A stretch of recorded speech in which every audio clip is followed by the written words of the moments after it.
ओम नमो ओंकारेश्वर देवताय नमः. ओम नमः शिवाय. ओम नमः शिवाय. अवधूत चिंतन श्री गुरुदेव दत्त. मंडळी, शंका समाधान या कार्यक्रमासाठी मी संगमेश्वर गिरी श्री क्षेत्र ओंकारेश्वर देवस्थान बिलोद्यान जानेगाव इथून आपलं सर्वांचं हार्दिक स्वागत करतो. मंडळी, आपण बऱ्याच व्हिडिओमध्ये ऐकलं की नजर, एखाद्या व्यक्तीची नजर लागल्यानंतर अनेक समस्या येतात. हं? त्यात स्त्री आहे, पुरुष आहे. हं? तर मी एका व्हिडिओमध्ये तुम्हाला सांगितलं की अशा म्हणजे वर्णनाची जर स्त्री असेल तर तिचा दोष लागतो. तिचं वर्णन, तिच्या हात, सर्व काही मी एका मागील व्हिडिओमध्ये सांगितलं तुम्हाला. आणि त्यावेळेस सुद्धा मी तुम्हाला म्हटलं होतं की मी आता पुरुषाबद्दल सांगणार आहे तुम्हाला. म्हणून बऱ्याच मंडळींनी मला विचारलं की पुरुषाबद्दल कधी सांगता. तर मंडळी, आज मी तुम्हाला एक थोडक्यात सांगणार आहे पुरुषाबद्दल. तशा अनेक स्त्रिया ही वेगवेगळ्या स्वरूपाच्या असतात, तसे पुरुष पण असतात, पण त्यातला एक नमुना मी सांगणार आहे थोडक्यात. तर अशा पुरुषाची नजर आपल्याला लागते आणि तसा पुरुष आपल्या जवळपास असतोच. मग त्यात नातलगातला बी असू शकतो अथवा थोडासा दूरचा बी असू शकतो, पण शक्यतो जवळच्या संबंधातील पुरुषाचा जास्त प्रभाव होतो. एक नियम आहे त्याचा. कारण आपलीच माणसं आपलं वाटोळं करायला पाहतात. ही एक म्हण आहे, तसं ती खरं पण आहे. बऱ्याच नात्यामध्ये काय होतं, जे नातलग असतात ना आपली, तेच आपलं वाटोळं व्हावं, आपली अधोगती व्हावी, आपलं चांगलं होऊ नये असं त्यांना सतत वाटत असतं. यात मी तुमच्यामध्ये दुश्मनी लावत नाही, काय नाही. एक नियम आहे. अगर ही चाललेली परंपरा आहे. खूप जणांना म्हणतात ना, भाऊ बंधकी वगैरे असाच प्रकार आहे, अथवा इतर नाते असतात. त्या नात्यामधील जवळचे संबंधित व्यक्ती आपलं वाटलं हवं असं पाहत असतात. आपली प्रगती त्यांना देखवत नाही, थोडक्यात असं असतं. तसे अनुभव तुम्हाला पण आलेले आहेत. यात मी काही नवीन सांगायलो नाही. फक्त ओळखायचंय आपल्याला कसं, हाच व्यक्ती आहे, हाच पुरुष आहे अथवा हाच महिला आहे, असं कसं आपण सांगू शकतो ना, त्याबद्दल बोलायचंय. तर मी थोडक्यात एक वर्णन सांगतो. पुरुषाबद्दल बोलायचं आज. तर पुरुष हा कलर त्याचा शक्यतो म्हणजे गोरा नसतोच. शक्यतो गोरा नसतो, काळा सावळामध्ये मोडतो तो. बऱ्याच वेळेस काळाच असतो जास्त करून, पण काळा थोडासा कमी काळा पण असतो तो. उंची मध्यम स्वरूपाची असते, अति उंच पण नसतो आणि बुटका पण नसतो. मध्यम स्वरूपाचाच असतो. सहजासहजी जाणवत नाही कोणाला ते. फक्त त्याचा स्वभाव सांगतो तुम्हाला एक. अशा पुरुषाला सतत दुसऱ्याबद्दल टीका करण्याची एक सवय असते आणि त्याचा एक स्वभाव अजून एक असतो, तो म्हणजे स्वतःला अति शहाणा समजतो. अति शहाणा समजणे, कायदे पंडित असणे अथवा कुठल्या तरी क्षेत्रामध्ये फार मी शहाणा आहे अग्र, म्हणजे एक भासवतो. वास्तविक खरं काहीच नसतं, पण स्वतःला खूप म्हणजे मी ज्ञानी वगैरे असा समजतो तो. आणि त्याचे बघण्याचा रोख असतो ना, तो हसताना मोकळेपणाने हसत नाही कधी. लक्षात घ्यायचं, एक महत्वाची गोष्ट याच्यामध्ये, तो मोकळं खळखळून हसत नाही. आपण कधी कधी कसं होतं, एखादा जोक घालला, विनोद झाला, तर आपण पोटापासून मधून हसतो का नाही, तसं तो कधीच हसू शकत नाही. केवळ असं करेल जास्तीत जास्त, तितक्या पुरतं हसेल, पण मोकळेपणानं कधी हसणार नाही तो. त्याच्यामध्ये एक वैशिष्ट्य आहे. आणि त्याला सतत वाटतं की माझं ऐकावं. मग घरामधील लोकांवर बी तो हुकूमत गाजवतो. हं? प्रत्येकानं माझं ऐकायला पाहिजे, असं त्याचं मत असतं. पण तितक्यापुरतं घरची मंडळी बी ऐकू शकतात. पण ज्यांना जे करायचंय तेच करतात, हा प्रकार असतो. इतरांवर बी समाजावर सुद्धा त्याचा प्रभाव टाकण्याचा प्रयत्न असतो आणि टाकतो बी, नाही म्हणायला नाही. आणि अशी व्यक्ती गरीब बी असू शकते आणि बऱ्यापैकी परिस्थिती सुद्धा असू शकते. पण ही स्वतः काही करू शकत नाही. स्वतःची काही मिळकत नसते जास्त काही काही. म्हणजे प्रगतिशील असं काही नसतं. का नसतं ह्याचं होत? तर ह्याची जी वृत्ती आहे, दुसऱ्याला तुच्छ समजणं, दुसऱ्याला कमी समजणं, ह्याची मनोवृत्ती असते तशी. ह्याच्या मनामध्ये सतत दुसऱ्याचे दोष काढणं, दुसऱ्याबद्दल मनामध्ये वाईट विचार असणं, कुणाचं त्याला बघवतच नाही. आणि अशा वृत्तीमुळे त्याची आयुष्यामध्ये काहीही प्रगती होत नाही, प्रगतीच होऊ शकत नाही. तो शक्यतो आयत्या पिठावर रेघोट्या मारू शकतो. तो समजा आपण म्हणूया सुशिक्षित असतो, हुशार असतो, सगळं ज्ञान असतं, पण त्या ज्ञानाचा काही उपयोग होऊ शकत नाही. का? तर ही वृत्ती, दुसऱ्याबद्दल तुच्छपणा असणं मनामध्ये, दुसऱ्याचं काही बघवत नाही, त्याच्यामुळं त्याची प्रगती होऊ शकत नाही. ईश्वर अशा व्यक्तीची प्रगती करत नाही कधी.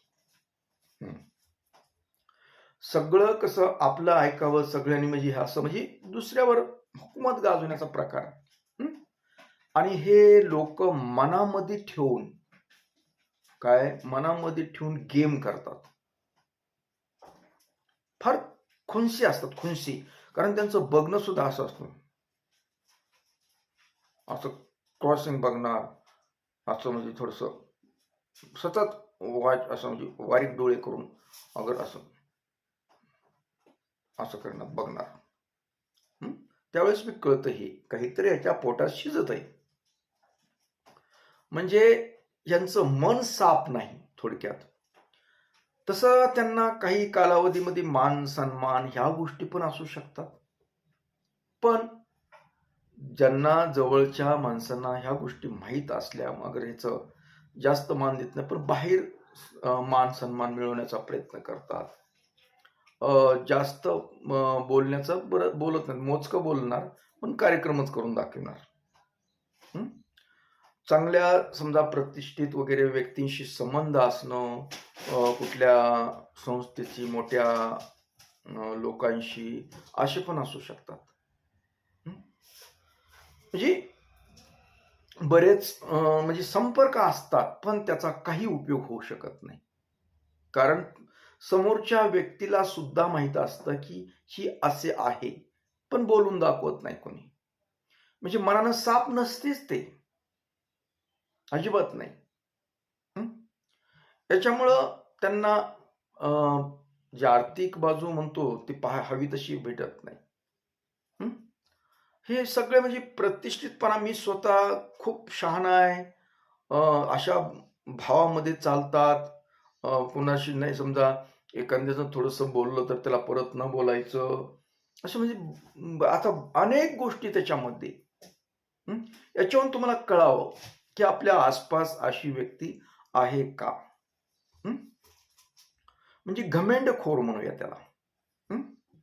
आणि सगळ्यात महत्वाचा दोष याच्यामध्ये असतो, आणि ही व्यक्ती म्हणजे बाईल वेळी म्हणतोय आपण. म्हणजे अशा व्यक्तींना स्त्रियांचा खूप नाद असतो. म्हणजे अनेक स्त्रियाशी संबंध ठेवतात ही अशी लोक. असे वागायला दिसतात असे चांगले सभ्य, परंतु यांच्या अंतर्गत ह्याच्यामध्ये अनेक स्त्रियांशी संबंध असतात. म्हणजे थोडक्यात लपडेखोर पण असतात हे लोक. हं? कळत नाही लवकर, पण ज्यांना ते माहीत असतं ते माहीतच होतं ते. म्हणजे एक तुम्हाला लक्षणं सांगालो याच्यामध्ये. हे जसे स्वतः शहाणं समजतात तसं ते वागायला चांगले नसतात. ते वागणूक त्यांची खराब असतं. त्यांचं बघणं स्त्रियांच्या बाबतीत खराबच असतं थोडक्यात. आणि लाडीकपणानं बोलण्याची सवय स्त्रियांशी. खूप लाडीकपणाने बोलणार. हं? म्हणजे स्त्रियांना गोड-गोड बोलायची सवय थोडक्यात. हं. म्हणजे त्यांच्या मनामध्ये सतत ती एक वेळ असते त्यांना, सवय असते त्यांना. हे अशा पद्धतीनं लोक आहेत थोडक्यात. हं?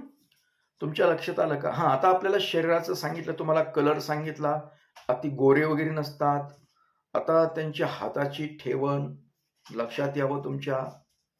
हं? आणि शक्यतो यांचा चेहरा अ, चौकोनी थोडाफार असू शकतो. जास्त बी नाही, गोलाकार नसतो त्यांचा. कपाळ शक्यतो असं आपलं असं गोल असतं ना, ते जर थोडंसं हे असतं, म्हणजे असं चपटं असतं थोडंसं, चपटपणा. हं? भुवयाची जाडी थोडी मोठी असू शकते. भुवया जाड असू शकतात आणि थोड्याशा जवळ असू शकतात. आणि ह्यांचे नख सगळ्यात तो आपल्याला लक्षात येतं नख असं बोलताना असं तसं. आता समजा माझे नख आहेत. हं? तुम्हाला दिसतेत ना? हं? आता असं पुढे करू. हे नख कसे दिसतात तुम्हाला? आहे का कुठं डाग ह्याच्यावर? नाही. हं? या हाताच्या वर पण नाही आहे. तर अशा लोकांचे नख थोडेसे काळसर असतात, काळसर. आणि त्याच्यामध्ये उभ्या रेषा, म्हणजे ह्या नखावर इथं असे जे आहेत ना, हे काळसर रेषा असतात उभ्या. हं? म्हणजे गुलाबी कलर नसतो त्यांचा नखाचा. मेन गोष्ट सांगायची म्हणजे पांढरट काळसर असतं त्याच्यात. हं? आणि असं हे जे असतं, इथला जे भाग असतो, हे म्हणजे असं गुबगुबीत नसतो विशेष म्हणजे. स्त्रियांचं ते म्हणलं ना, की पाठीमाग असं गुबगुबीत, यांचा गुबगुबीत नसतो. यांचा असं केलं तर हाडं दिसायसारखा भाग राहतो. हं? आणि विशेष म्हणजे ह्यांच्या हातावर सुद्धा रेषा आडव्या उभ्या जास्त प्रमाणात असतात. मग हाच मोठा प्रॉब्लेम आहे, की ही छेडछाड करणारे लोक. म्हणजे आपल्याला कुठल्या गोष्टीवर निरीक्षण करायचं हे चाललंय. विशेष म्हणजे त्यांची लय जाड-जुडीत नाहीत. आहेत काही असतात, पण शक्यतो हे सडपातळ राहतात जास्त. आता हे असे वर्णनातले लोक हे नेमकं आता करतात काय ते बोलायचं. तुम्हाला तर सांगितले नजर लागते, पण त्याच्यामध्ये महत्वाचं काय?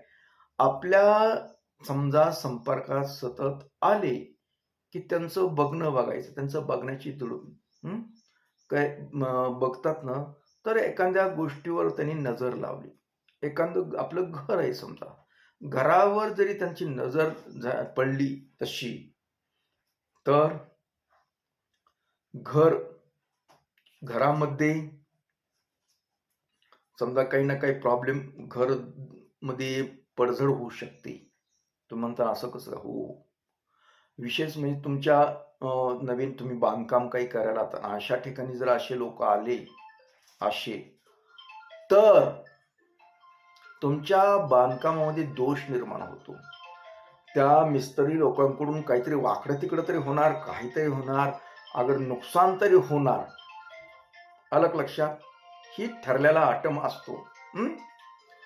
तर हे म्हणजे आपल्या चालू घडीमध्ये आले, चालू कामात आले, तिथे व्यत्यय होणार.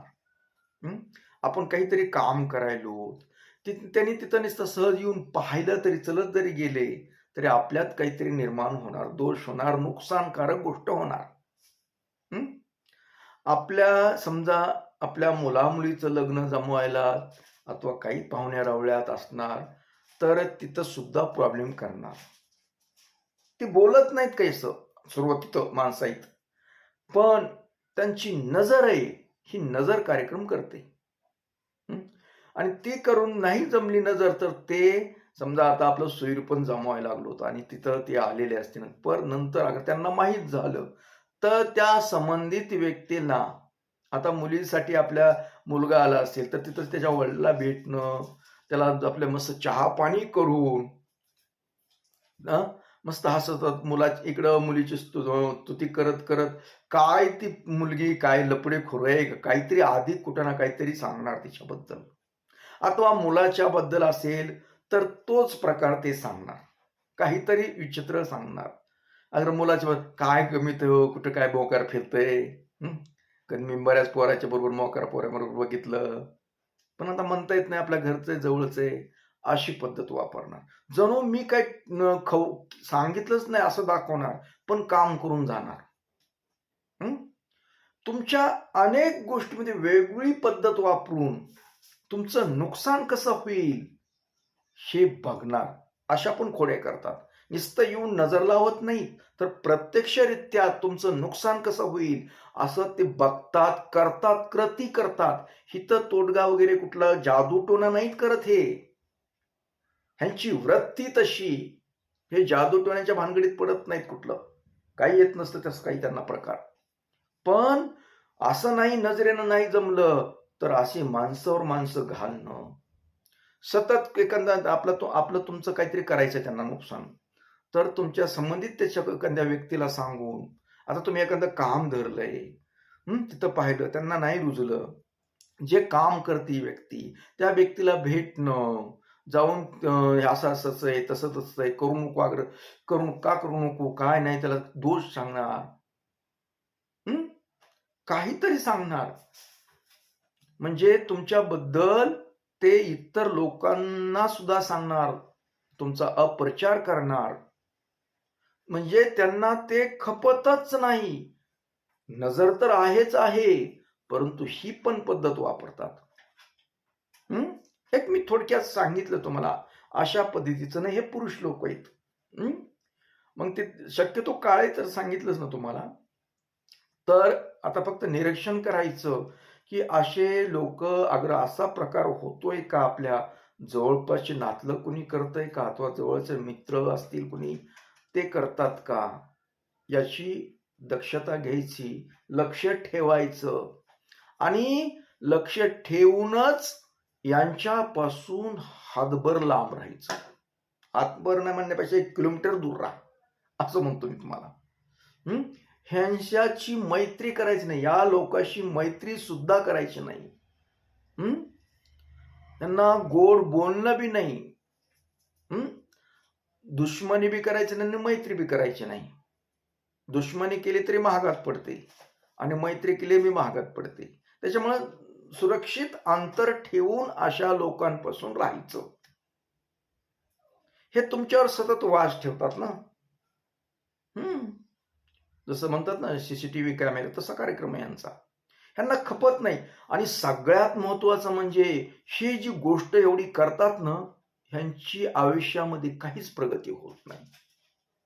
आयुष्यामध्ये कसलीच प्रगती करू शकत नाहीत ही. यांचं आयुष्य जाईल पूर्ण, पण ही जीवनामध्ये काहीही करू शकत नाही. म्हणजे स्वतःची प्रगती होतच नाही ना. कशी होईल सांगा ना? नाही होऊ शकत. आपण ज्यावेळेस दुसऱ्याचं वाटोळं करतो, त्यावेळेस आपलं कसं देव चांगलं करेल बरं? ही नेमच आहे. ना हे यांची होत नाही, ना पुढच्या पिढीची लेकरा-बाळाची प्रगती होत नाही. काही नाही, यांचं आयुष्य अशाच पद्धतीने जातं.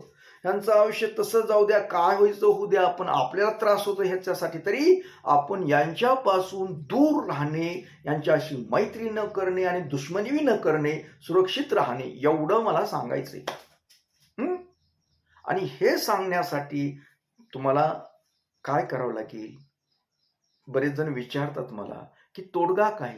हे तर सांगितलं, तोडग्यापेक्षाही काय प्रकार आहे? ह्या लोकांपासून बाजूला राहणे. हं? आगीपाशी गेल्यानंतर चटका लागणारच, त्याच्यापेक्षा आगीपाशी जाऊच नका ना. आणि समजा आता तुमच्या शेजारीच असेल, घर असेल, काय असेल, मग आम्ही का कुठे जाऊ म्हणून, असं तुमचं बरोबर आहे? मान्य आहे तुमचं. त्यासाठी आपल्याला अशा लोकांसाठी दूर न राहता, जर आता काय होतं, शेजारी असल्यामुळे राहत नाही, आपल्या घरामध्ये स्वास्तिक काढायची. घरामध्ये स्वास्तिक काढायचे. घरामध्ये बाथरूममध्ये सुद्धा काढा. तुम्ही म्हणता इथं काय, किचनमध्ये काढा, हॉलमध्ये काढा, इतर बैठकीचं आहे तिथलं, अगर कुठं बसण्याचं ठिकाण असेल, बेडरूम आहेत, काय असेल तुमचं, तिथे पण स्वास्तिक काढा. कुंकवाने काढा, कशाने काढायची काढा. आणि तुमची गाडी असेल, त्या गाडीवर सुद्धा स्वास्तिक काढा. तुमच्या काही वस्तू मोठ्या मोठ्या काही असतील, तुमच्याकडे ट्रॅक्टर असेल, कुठलं काही असू शकतं, मोठ्या मोठ्या वस्तू बी असल्या तर त्याच्यावर सुद्धा स्वास्तिक काढा.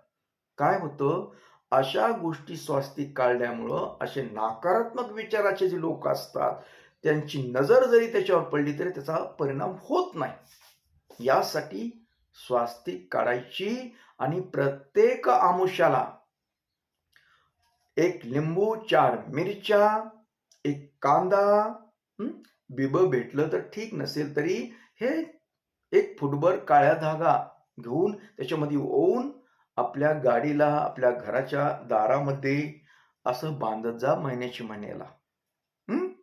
आणि जर ते नासायला लागलं, काही झालं तर प्रॉब्लेम चालू आहे असं समजायचं.